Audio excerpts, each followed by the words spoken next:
धन्वंतरी भगवान की जय, लक्ष्मी माता की जय। नमस्कार दोस्तों, मैं हूँ नीलू मिश्रा। स्वागत करती हूँ आपके अपने ही चैनल भक्ति संग्रह में। आज मैं आपके लिए लेकर आई हूँ भगवान धन्वंतरी की पवित्र और बहुत ही प्रचलित कथा।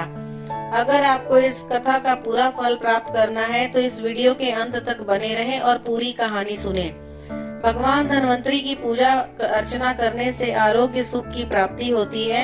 आइए जानते हैं कि धनतेरस का पर्व क्यों मनाया जाता है और इसकी क्या कथा है। तो चलिए वीडियो की शुरुआत करते हैं। कार्तिक मास के कृष्ण पक्ष की त्रयोदशी तिथि को धनतेरस का पर्व मनाया जाता है।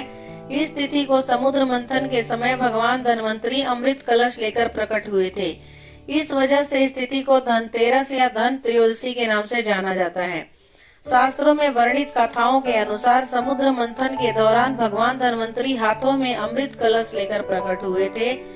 जिस तिथि को भगवान धन्वंतरी समुद्र से निकले वह कार्तिक मास के कृष्ण पक्ष की त्रयोदशी तिथि थी। भगवान धन्वंतरी समुद्र से कलश लेकर प्रकट हुए थे, इसलिए इस अवसर पर बर्तन खरीदने की परंपरा चली आ रही है।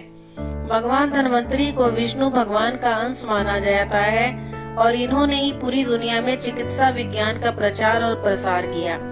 भगवान धन्वंतरी के बाद माता लक्ष्मी 2 दिन बाद समुद्र से निकली थी, इसलिए उस दिन दीपावली का पर्व मनाया जाता है।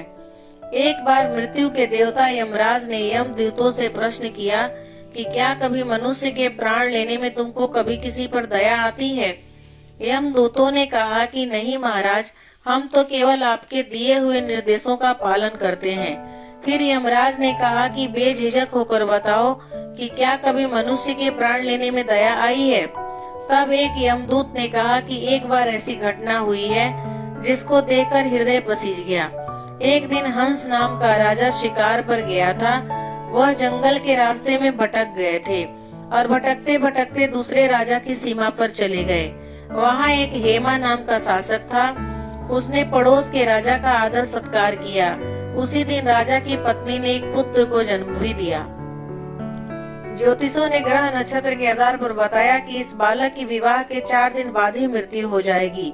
तब राजा ने आदेश दिया कि इस बालक को यमुना तट पर एक गुफा में ब्रह्मचारी के रूप में रखा जाए और स्त्रियों की परछाई भी वहां तक नहीं पहुंचनी चाहिए। लेकिन विधि के विधान को कुछ और ही मंजूर था। संजोगवश राजा हंस की पुत्री यमुना तट पर चली गई और वहां राजा के पुत्र को देखा। दोनों ने गंधर्व विवाह कर लिया। विवाह के 4 दिन बाद ही राजा के पुत्र की मृत्यु हो गई। तब यमदूत ने कहा कि उस नवविवाहिता का करुण विलाप सुनकर हृदय पसीज गया था। सारी बातें सुनकर यमराज ने कहा कि क्या करें, यह तो विधि का विधान है और मर्यादा में रहते हुए यह काम करना पड़ेगा। यमदूतों ने पूछा कि ऐसा कोई उपाय है जिससे अकाल मृत्यु से बचा जा सके? तब यमराज ने कहा कि धनतेरस के दिन विधि विधान के साथ पूजा अर्चना और दीपदान करने से अकाल मृत्यु नहीं होती है।